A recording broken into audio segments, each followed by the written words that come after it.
Hello and welcome back. I'm Britt Hume, and this is On the Record. For the second day in a row, Donald Trump plans to take the stage at an event this hour. It's time in Wisconsin. We will monitor it and take you to him live for at least some of it. Earlier today, Hillary Clinton appeared with Bernie Sanders. It may not surprise you, but they promised some new free benefits to a group of millennials. We will take you out on the campaign trail for that.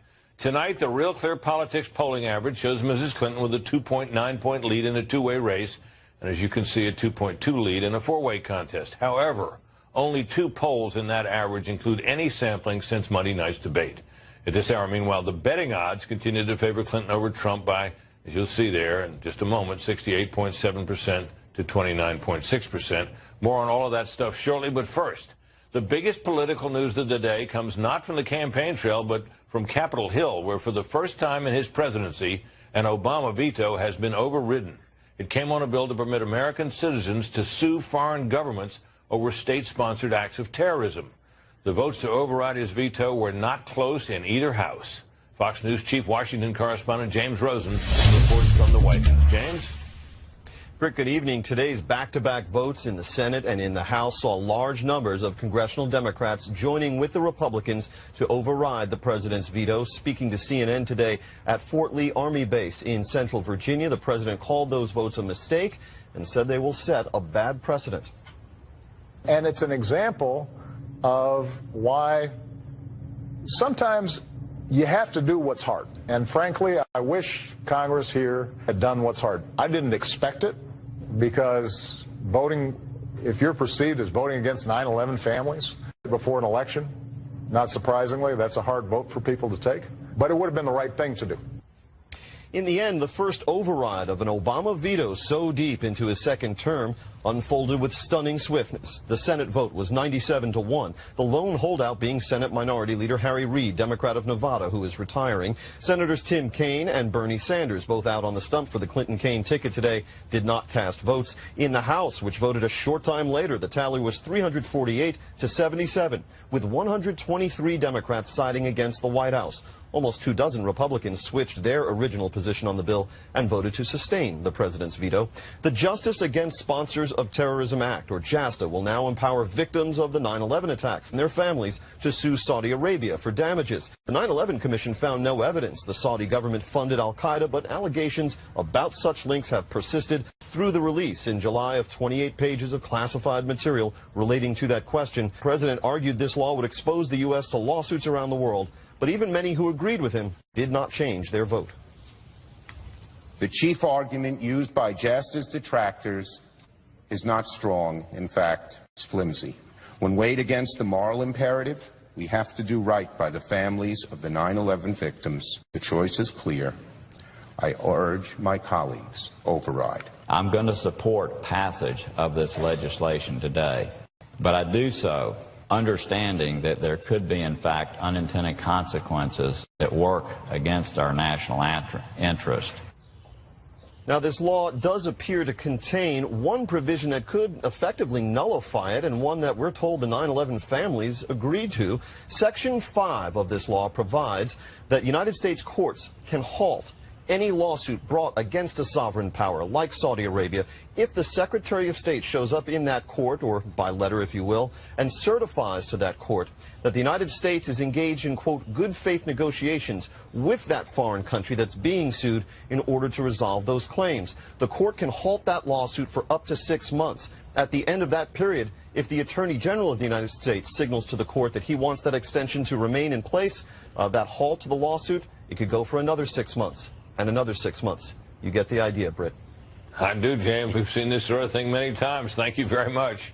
Foreign policy experts, both Democrat and Republican, had supported the president's veto. Those experts fear that the law could actually put Americans overseas in danger. Our nightly political panel is here to discuss this. Brett Barnes, executive editor of the Weekly Standard, and Mara Liasson, national political correspondent of National Public Radio. Welcome to you both. So when we heard James' report, we've heard the concerns. They seem to make sense that, you know, this destroys the doctrine of sovereign immunity, which has, you know, served the world so well. But is this much ado about not much, Fred? Oh, no. I think, look, I mean, 9/11 just looms so big in American life So anything to do with it. And this is an important thing following on 9/11, so I think we have to take it seriously. There will be, if it's allowed, that people can sue, and there's not this intervention that is allowed in this loophole, and a judge doesn't stop the it from going. In other words, if it goes into effect, they're going to be lawsuits like crazy. They're going to there'll be hundreds and hundreds of them. But will there be lawsuits filed because of this by foreigners against the United States? Well, that's the thing that is surely going to happen. Think of all the people that were killed by drones. They have families, too. Think of American planes that have made mistakes in different places in war zones and bombed. I mean, look, some of these countries will encourage people to file suit. So I think it's a mess. It's easier just to stay with it is. Look, I mean, Senator Schumer acted as this was the only way to go, through the courts. There is another way. You can do it diplomatically if an administration pushes for it. And I suspect that's what the next president will want to do. Sure, and that's what that little clause was supposed to do, so that the families could get some kind of redress, probably in the form of financial settlements, but that Saudi Arabia wouldn't have to go through the discovery process and have all sorts of secrets divulged. Right, to be hauled into American court. So that is what we presume would happen if the State Department goes to the court and says, please put this on hold while we negotiate privately with Saudi Arabia to get this family some money. The language says the judge may grant. May. Hard to see a judge. Yeah, can you picture a judge with the Attorney General and the Secretary of State at his shoulder or her shoulder actually insisting that the suit go forward if they say, we've got negotiations going on, we're trying to settle this? Hard to imagine. But it shows you the lopsided nature of this vote. I mean, this was huge. This is the President of the United States saying this will hurt our sovereign immunity. That's a pretty important principle. Yes, right. And it shows you a couple things. Number one, obviously the power of 9/11 families. But more than that, Saudi Arabia, which is supposedly one of our most important allies, people don't care. People are angry. They feel Saudi Arabia has supported terrorist ideology. And, well, it doesn't help that a bunch of the 9/11 terrorists right, are Saudis. What happened to we're Saudis. Right. Yeah, they also think that the Saudis have an unlimited amount of money, but oil prices are low. They're really going through their reserves. I don't think it's quite that pot of gold at the end of a rainbow that a lot of people think it is. Yeah. Is this a meaningful sign of political weakness on the president's part? Of course, but I mean, any president has weakness at the moment. And because he's a lame duck. And most presidents get a veto override or two, in their tenure, and this is his first one. Someone told me years ago when I was first starting out as a reporter in Washington that sooner or later Congress takes the measure of every president. Yeah. And I think that's what we're looking at here. Yeah. I mean, not that the president has really had any legislative successes of any substance since the House went to the Republicans in 2011, but this is beyond anything we've seen. Yeah, but they waited until the bottom of the ninth. Yeah, and this is the end. And when the air goes out of the balloon, it goes out pretty fast. Oh, boy, you can see that now. Thanks to both of you. Stick around, please. Now, back to the presidential campaign. Hillary Clinton, as many of you may know, has struggled to get millennial voters on her side. So today, in a bid to turn that around, her former primary rival, Senator Bernie Sanders, hit the campaign trail in New Hampshire.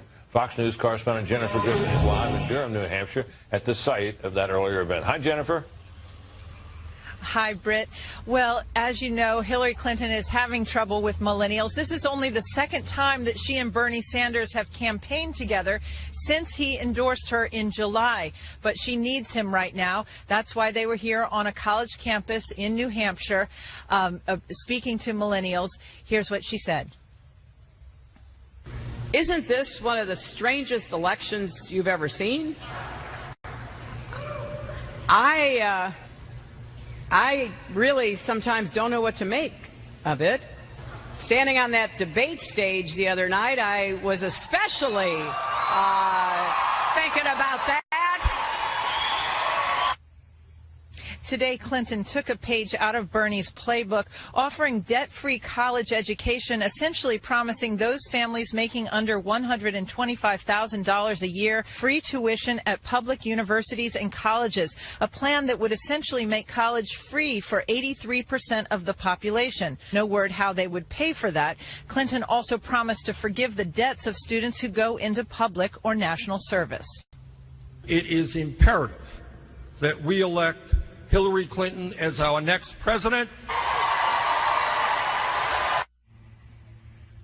There were long lines of students who were waiting to get into the event today. Some waited 2.5 hours. About 400 were turned away. Why is Hillary Clinton making a push on college campuses right now? Basically because new polls show her lead among millennials has evaporated since last month, down from 24 points then to just 5 points now, according to Quinnipiac. Asked students here at the University of New Hampshire why. I think it's great that she's really pushing this now, that she's trying to get millennials to vote for her again. But I do know a lot of people who are for Bernie and then are not supporting Hillary now. I think a lot of people, especially Democrats, felt like Bernie maybe had like kind of a new energy, and they think that Hillary represents an older political idea. Jennifer, it sounded like a pretty enthusiastic crowd there cheering for her, with Bernie Sanders there with her. It looked like an indoor event. Was it a really big crowd? I mean, there have been a lot of comparisons between her crowds and Trump's, with hers seeming to be smaller. What was that one like? Well, what was interesting about this crowd is, A, there weren't that many students inside. There were students on the risers that had been handpicked and put there, but all of the people in the audience were in their 50s or 60s. They seemed like they were Bernie supporters, and so it was a little bit of a disconnect. It was a normal size for Hillary Clinton, probably about 1,000 people inside. They have not been planning these big stadium events that Donald Trump has been having because, you know, the turnout has been sort of in that range of a few hundred to 1,000 or 1,400 people. But they did today have to turn away about 400 students. So the students did want to hear from her. They just didn't plan for it, it seems. Okay, Jennifer, thanks very much. Another group that has the Clinton campaign worried is African-American voters in the must-win state of Florida. Let's bring in Tampa Bay Times political editor Adam Smith to get a sense of the race there. Hello, Adam. What are you seeing there? Well, it's Florida, so it's a tied race. It looks like a coin toss at this point. And the effort to win over African Americans by Hillary Clinton, she's shown some weakness there. What do you how do you sense that effort is going? Yeah, the magic of Florida is that it's always so close that you can point to any group. You could point to left-handed plumbers and say that's what this election is going to ride on, and it's true. You know, Obama got 95% of the African American vote last time. The question is, I think most people think she's going to overwhelm. She might even match that. The question is turnout. And that's why you see Bill Clinton had planned until the funeral that he had to go to. He was going to be all across North Florida campaigning in Republican strongholds trying to reach black voters. It's going to be key. That's why you got Michelle Obama now on urban radio in different cities in Florida. Now, you know the state. Is it your view that Florida blacks are subject to being stimulated by someone other than the candidate? Well, I think it's hard to imagine. I think even her biggest fans will tell you it's hard to imagine her doing as well with African-American voters as Obama did for obvious reasons. Now, the question is, there's some Democrats that will point to the 2010 off-year election when African-American turnout was actually pretty high when Charlie Crist lost and ran unsuccessfully for governor. And so there's some Democrats that will tell you that this is getting to be more and more of a reliable vote every cycle. On the other hand, you go to Clinton rallies and it tends to not be that diverse. And I certainly hear a lot of Democrats fretting about the outreach. We had a prominent African-American congressman, Alcee Hastings, recently sort of complained that the Clinton campaign is spending tens of millions of dollars on TV that seems to not move the needle one iota. And that could be better spent actually trying to motivate and mobilize voters. Yeah, I wonder about that because you'd think that might be helpful if if people are watching TV, but that seems to be part of the story of this cycle. The television advertising has not had the impact that it has had in previous cycles, and you seem to be seeing that in Florida as well. Yeah, we're being drowned in TV ads, and yet it's basically been a flat line, more or less neck and neck, Donald Trump and Hillary Clinton. Okay, Adam Smith, very interesting. Thank you, sir. Right now, Let's speed read some other news from the world of politics. 600 additional American troops will be sent to Iraq. Today, President Obama authorized that increase to assist Iraqi forces in the looming battle to take back the city of Mosul from ISIS. This means that soon there will be 5,000 American troops in Iraq, 7 years after President Obama withdrew all American troops from that country. After weeks of delays, meanwhile, the Senate has acted to avoid a government shutdown. The measure would fund the government until December 9th and allow lawmakers to return to the campaign trail. The bill is now headed to the House, where it will be voted on later tonight. It is expected to pass, and the president is expected to sign it. In a sign of the times, the federal appeals court just ruled that voters have a constitutional right to snap a selfie in the voting booth. This decision strikes down a 2014 New Hampshire law that fined anyone up to $1,000 for taking a photo of their ballot. The three judges said prohibiting voters violated a voter's right to free speech, so voters in New Hampshire feel free to snap away. But it still remains illegal in 26 other states. And some are saying Donald Trump needs to dig himself out of a hole after the debate. But did the media help put him in that hole? Howard Kurtz is next. Also, right now, Donald Trump, as we've noted, is in Waukesha, Wisconsin. We'll take you out there later in the hour. Stay tuned.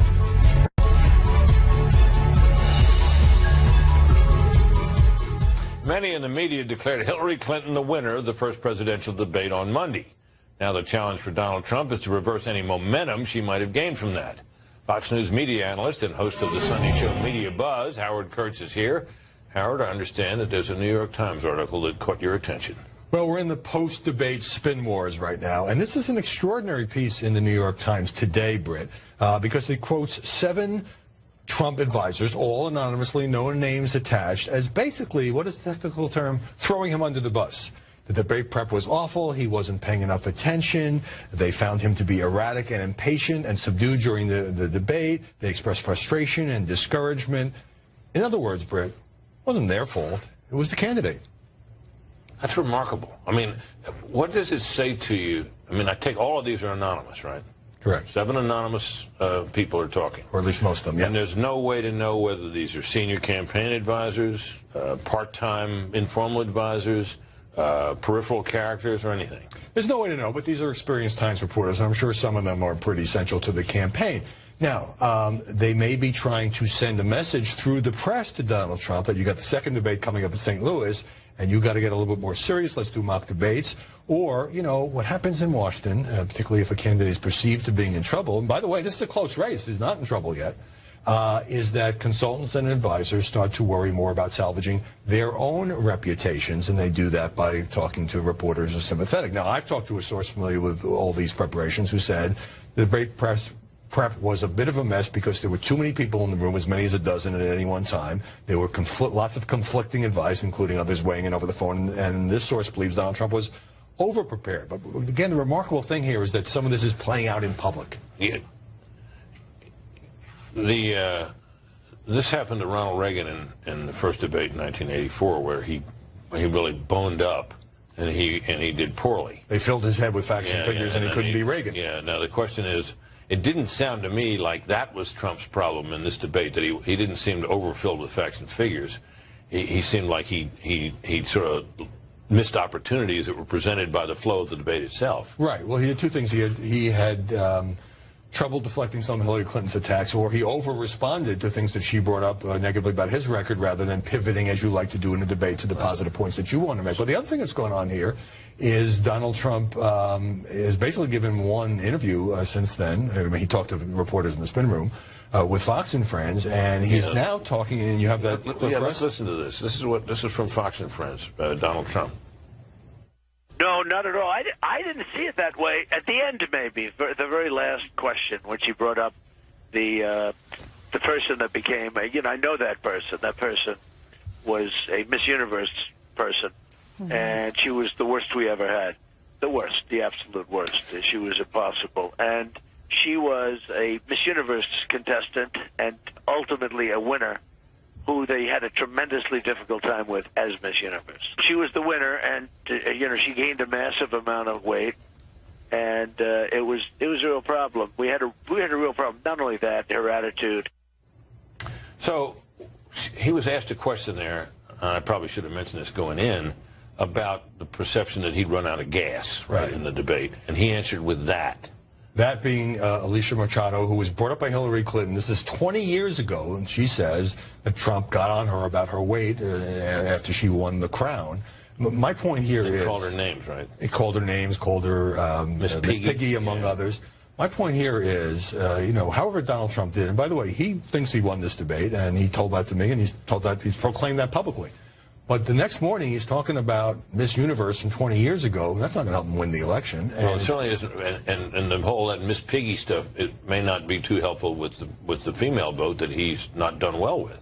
Right. So here he is talking about, well, I told you how to lose weight. I mean, whether he's right or wrong, and we don't know exactly what happened between them, right. Trump did best in that debate when he talked about Hillary Clinton's been around for 25 years. What has she accomplished? The government's out of control, and we need to bring it under control. You don't need to be a professional campaign manager. No, you ought to be talking about themes like that and not some dispute from 20 years ago. But he has a tendency to relitigate things that come up in attacks and always feel like he has to respond. And it may tell us something about the problem he had in rising to the bait that she kept tossing during the debate at him, right. Hillary. I suspect that he'll make some adjustments going to the second debate, because that's usually what happens. The candidate who at least is perceived is not doing it as well will make the adjustment, like in basketball playoffs. Right, exactly. Howard, thank you very much. Good to see you, Britt. And FBI Chief James Comey grew emotional today over claims that the FBI went soft on Hillary Clinton. Highlights from that hearing next. FBI Director James Comey was forced on the defensive at a House Judiciary Committee meeting today on the Hill. Congressman hit Director Comey over the Clinton email investigation. Listen. What concerns me, Director, is when you have 5 immunity agreements and no prosecution, when you are allowing witnesses who happen to be lawyers, who happen to be targets, to sit in on an interview. That is not the FBI that I used to work with. I hope someday when the political craziness is over, you will look back again on this, because this is the FBI you know and love. This was done by pros in the right way. That's the part I have no patience for. Wow. Fox News Chief Intelligence Correspondent Catherine Herridge was inside that hearing. Catherine, what was it like in there? Well, the big takeaway for me, Britt, is that for nearly 3 months now, we've heard privately from Republicans that they're very frustrated with the investigation. They even question the integrity of the investigation and the FBI director's leadership and whether there really were special rules for Clinton and her team. And really today, this was the first time I've really seen that frustration spill out into the open, because Republican after Republican were on the attack. He was on the defensive.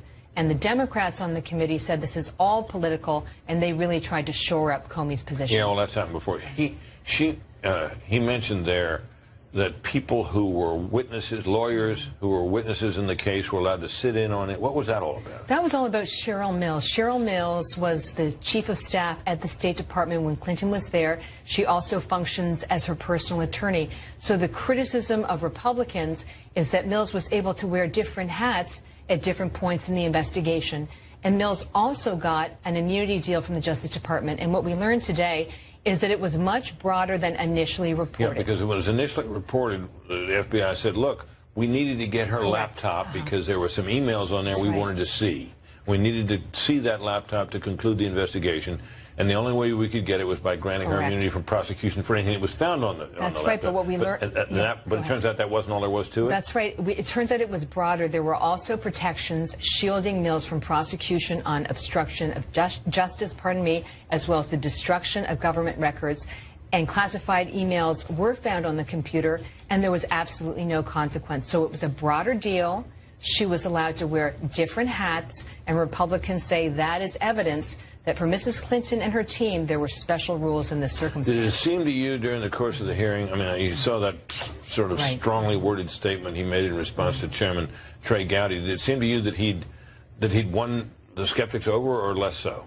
I felt throughout that hearing, the more Director Comey talks about the investigation and the justification for his decision not to recommend criminal charges, the less he convinces these Republicans and other critics. All of these new details about the immunity agreements, that apparently 2 people who got them lied to the FBI and kept those agreements, that just never happens. Oh, you mean people, usually you lose your immunity. That's correct. I mean, the immunity is conditioned on true testimony, right? That's correct. They lied to her. For example, Mills said to the FBI she only learned about the server after they left the State Department in 2013.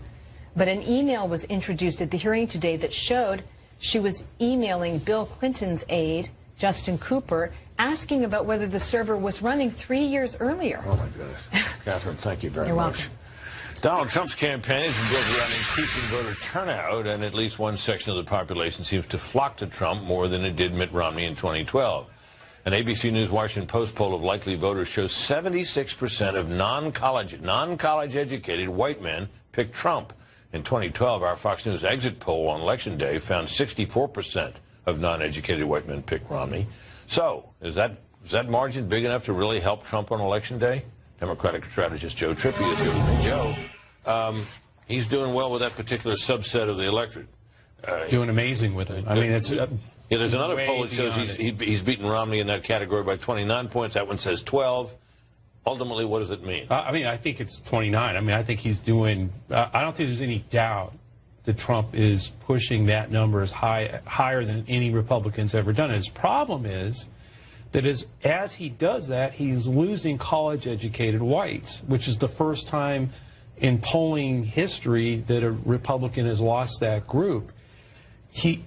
And it looks like it's either offsetting. I mean, the gains are offset by his losses among college-educated whites, and there's even some significant evidence in some polling that more college-educated whites are leaving him than he's gaining with uneducated white men. So the problem here, that may sound confusing. Less educated. We'll call it less educated white men. Less educated white men is that...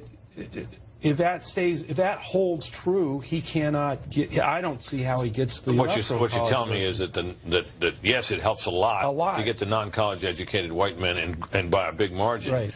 But but that can be wiped out by your losses compared to Romney. Yeah, college educated whites. Yeah, Romney won college educated whites. Trump is either tying or losing them right now, and that's a significant shift. That's why I think the debate.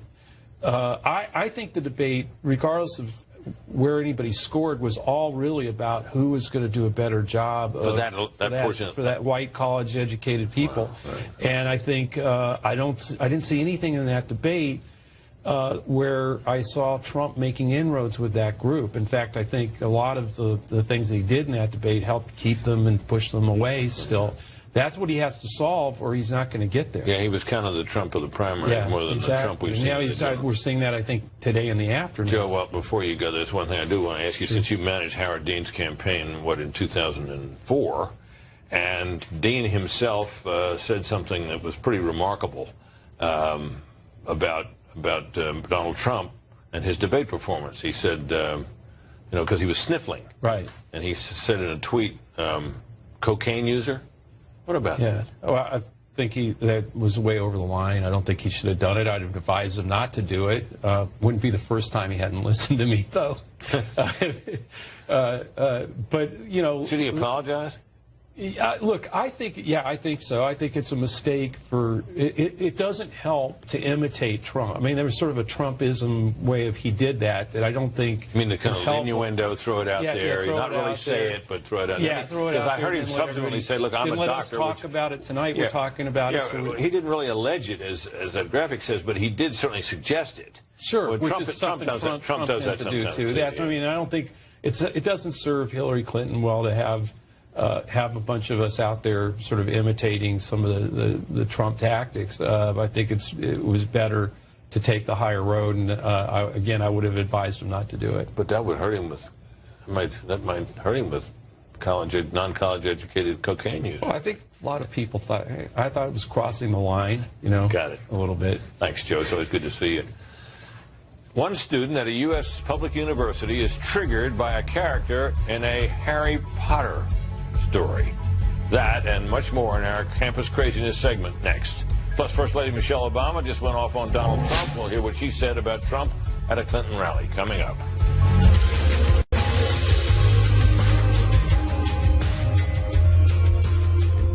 Time now for our regular Campus Craziness segment. The University of Wisconsin Lacrosse's official hate response team received reports from a student offended that there is a Christian cross on campus. According to the La Crosse Tribune, a student at the university reported flyers that contained an image of the cross because it represented, quote, oppression and hate of the LGBT community, end quote. Another student filed a complaint about a campus mural that depicted Neville Longbottom, a character from the Harry Potter book series. The student told the campus hate response team that the mural, quote, represents white power, man power, CIS power, able power, class power, etc., end quote. The university told Fox News that the complaints were submitted anonymously by students and don't necessarily reflect the view of the school. Well, that's great. Left-wing protesters at the University of Michigan stormed a presidential debate watch party hosted by conservative students. The College Fix, a website that covers campus news, published video of the protesters banging on drums and yelling at the event. Take a look.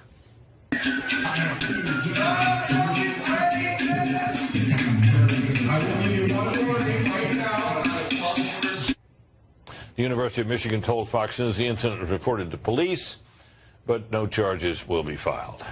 The University of Missouri, meanwhile, will now officially accommodate all students who dislike their legal names and want to go by made-up names. According to Mizzou's student paper, The Man-Eater, students can pick whatever name they want for their campus IDs, transcripts, and diplomas. A transgender student who supports the change told The Man-Eater, quote, "Not having people's preferred names on an ID is a safety hazard because being misgendered is a painful experience.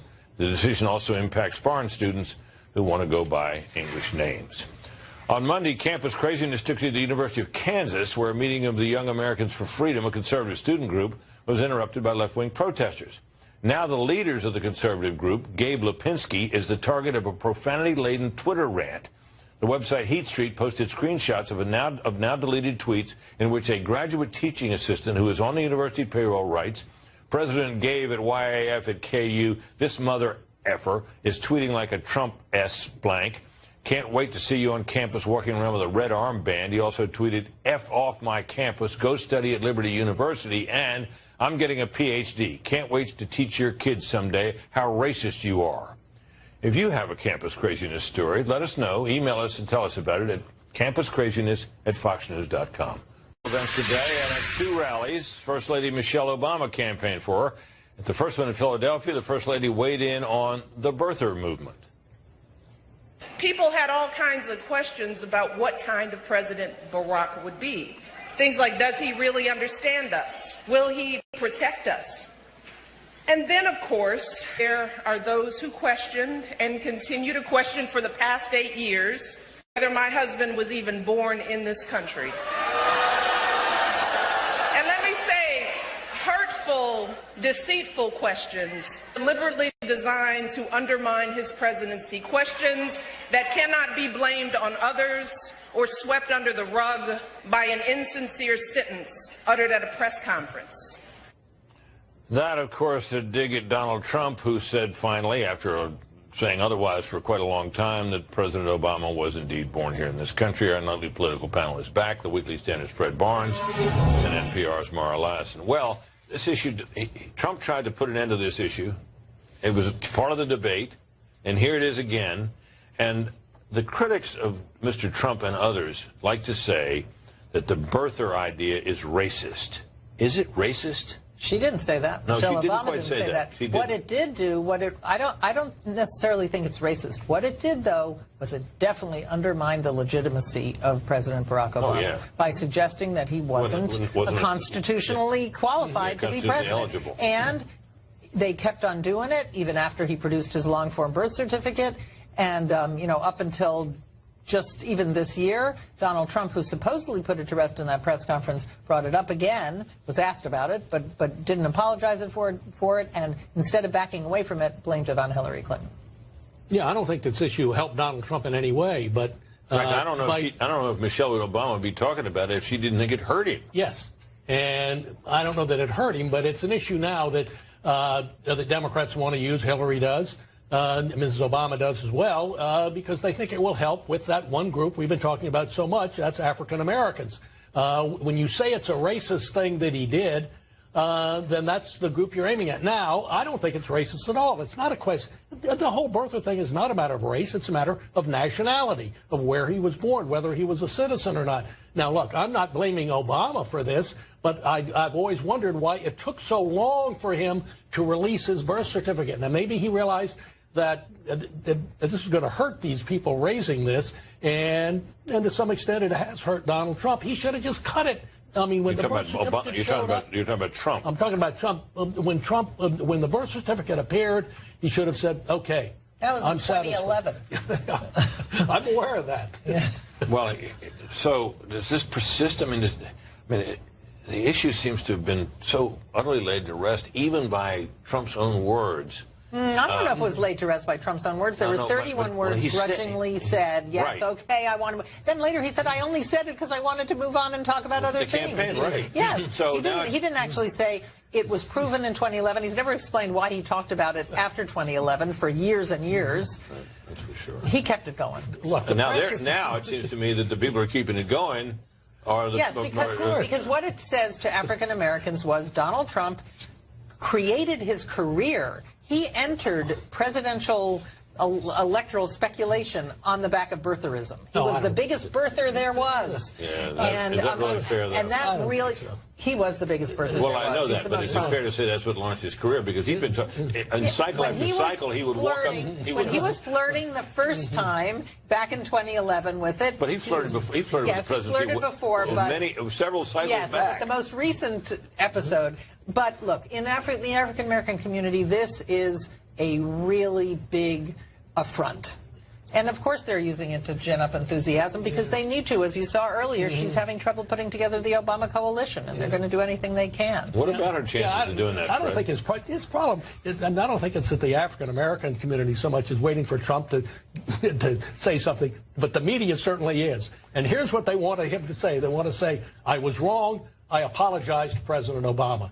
You know, we've been through this before. This thing happened, well, some of us can remember back to 1980 when President Carter was making these outlandish statements about Ronald Reagan, and the press, it's hard to believe now, but the press finally made him stop doing that and somewhat apologize for having been too mean to Ronald Reagan. Really, I'm not making this up. I'm old enough. Donald Trump is not going to apologize. As he said, to apologize, you have to be wrong. And he doesn't admit that he's wrong. It's got to be both of those. Yeah. Right. Okay. Thanks to both of you. Coming up, I may be changing some minds, but still not everybody is really happy with me. More mean tweets straight ahead. It's now time for another round of viewer feedback from the Twitterverse. I was very encouraged when I started reading this one from Mark Marcus, who tweeted, I enjoy your show. It gives me an hour to nap until O'Reilly comes on.